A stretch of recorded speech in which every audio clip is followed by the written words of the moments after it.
बच्चन महाराज साहब। बच्चन 39। किसी सेंटर यानी नुक्ते की ताकत को जगाना अभ्यास है। शब्द चैतन्य की धार है और महापवित्र और आनंद स्वरूप है। किसी तंदुरुस्त आदमी को देखो कि कैसा खूबसूरत और खुश मालूम होता है। तंदुरुस्ती की हालत में चैतन्य की धार बदन के अंग अंग में पूरे तौर से आती है और उसी की वजह से तमाम खूबसूरती और मगनता नजर आती है।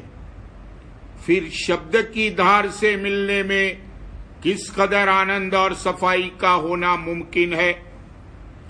उसी धार में मन को मल मल कर धोना चाहिए, मगर शब्द असली होना चाहिए, क्योंकि शब्द शब्द में भेद है। अभ्यास करना क्या है? किसी सेंटर यानी नुक्ते की ताकत को जगाना। अब जिस्म में जो चक्र हैं वो नुक्ते रगों के हैं और उनके नीचे इंद्रियां हैं कि जहां सूरत ने नुक्ता भी नहीं बांधा है, सिर्फ ठेका लिया है। इन्हीं की ताकत जगाने में कैसा आनंद और सरूर मिलता है कि लोग उसमें मस्त हो जाते हैं। फिर जिस्म में नुक्तों के जगाने में और भी ज्यादा आनंद मिलता है। तो दिमाग में सेंटर्स जहां बनिस्बत नीचे के नुक्तों के ज्यादा नर्वस मैटर है, जगाने में किस कदर आनंद और सरूर हासिल होना मुमकिन है। और ये अभ्यास राधा स्वामी मत में कराया जाता है। जब बिजली की धार लोहे पर लाई जाती है तो वो बहुत ताकत वाला मैग्नेट यानी चुंबक हो जाता है, जिसको इलेक्ट्रोमैग्नेट कहते हैं। इसी तरह जो दिमाग में शब्द की बिजली, जो कि स्थूल बिजली से बहुत ज्यादा ताकत वाली है, लाई जावे तो वो किस कदर रोशन और ताकत वाला हो सकता है। और तमाम इंद्रियों का रस भी, जैसे देखना, सुनना वगैरह, भारी दर्जे का मिल सकता है। बच्चन महाराज साहब। बच्चन 40। राधा स्वामी मत में प्रत्यक्ष सबूत जो अकल में आ सके दिया जाता है, पूर्ण सुख चैतन्य के भंडार में पहुंचकर मिलेगा। और मतों में न कोई ऐसा सबूत दिया गया है और न वहां की कार्रवाई से दुख के वक्त जैसी की चाहिए सहायता होती है। और इसी सबब से कुछ प्रेम प्रीत मालिक के चरणों में नहीं आती है। मालूम हो कि इस जिस्म में 3 खास चीजें हैं। अव्वल माया जो खुद बेहरकत है, दूसरे मन जो फुरना उठाता है, तीसरे सूरत जो सबको ताकत पहुंचाती है। अब इनमें से हर एक का एक एक भंडार भी है।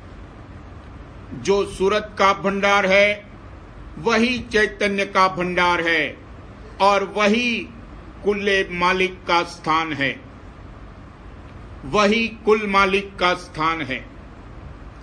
हर चीज में 3-3 दर्जे हैं। एक नॉर्थ पोल, दूसरे साउथ पोल, तीसरे इंटरमीडिएट रीजन, और हर दर्जे में छोटे दर्जे और हैं। तो पिंड में जो 6 चक्र हैं वो प्रतिबिंब यानी अक्ष हैं और उनके असल ब्रह्मांड में हैं। इसी तरह सूरत के मंडलों में भी 6 दर्जे हैं जिनकी छाया ब्रह्मांड के 6 चक्र हैं। ये भेद किसी मत में नहीं है और कोई आखिरी मुकाम और सवारी वहां तक पहुंचने की नहीं बताई है। सिर्फ वेद मत में प्राणों की सवारी बताई है, मगर उस पर चलना इस कदर मुश्किल है कि इस जमाने में कोई भी उसका अभ्यास नहीं कर सकता, और अगर बिलफर्ज कोई चले भी तो ब्रह्म पद तक पहुंच सकता है, और वहां भी पहुंचकर सच्ची मुक्ति नहीं हो सकती, क्योंकि प्रलय में उसका भी अभाव हो जाता है।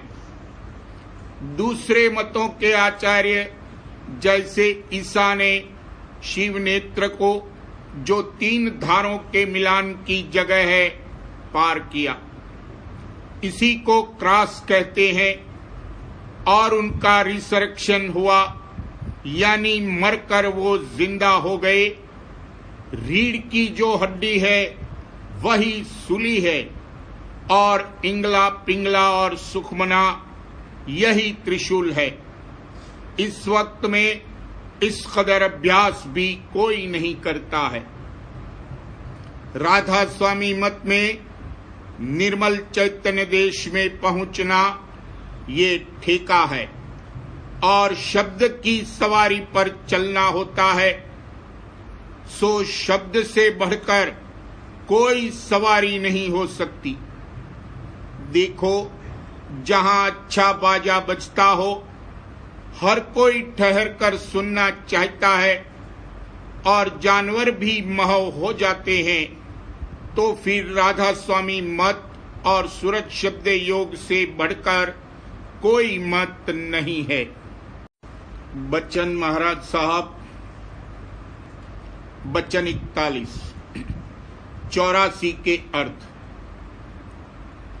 पायनियर अखबार में हाल में एक नई तहकीकात छपी है, जिससे साबित होता है कि संतों ने जो 84 का जिक्र किया है वो सही है।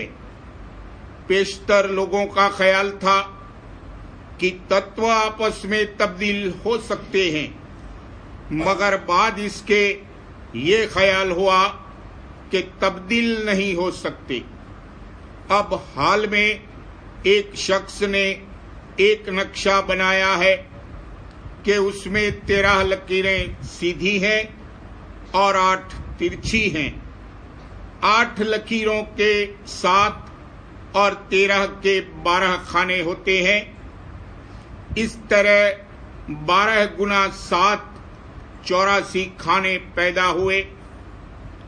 फिर उसने अमली तरीके को गलत मानकर इल्मी तरीके से तत्वों का वजन करार देकर खानों में रखा, तो उससे साबित हुआ कि तत्व तब्दील हो सकते हैं, यानी पहला ख्याल दुरुस्त मालूम हुआ। अभी खाने पूरे तौर पर नहीं भरे हैं, लेकिन मुमकिन है कि वो भर जाएंगे। और जैसा कि संतों ने फरमाया है कि माया एक मुकाम त्रिकुटी से प्रकट हुई और असल में एक ही तत्व है, साबित हो जाएगा। त्रिकुटी के ऊपर की तरफ 3 गुण की धारें निहायत सूक्ष्म है, और जब उनका आपस में मेल हुआ तो 9 हुए। इसी तरह 5 तत्व हैं, उन पर 3 गुण और ज्योत निरंजन, इन पांचों का 5 तत्वों पर अलग अलग असर पड़ने से 5 तत्वों से 25 प्रकृतियां हुई, और 3 गुण जब उनमें मिले 75 हुए, और उनमें 9 जोड़कर 84 हो गए। इसी तरह 84 का हिसाब है। ये 84 लक्ष्य धारा अंतर में मौजूद हैं। 83 या 85 नहीं हो सकती, और 84 लाख नहीं है, बल्कि 84 लक्ष्य यानी गुप्त धारे हैं।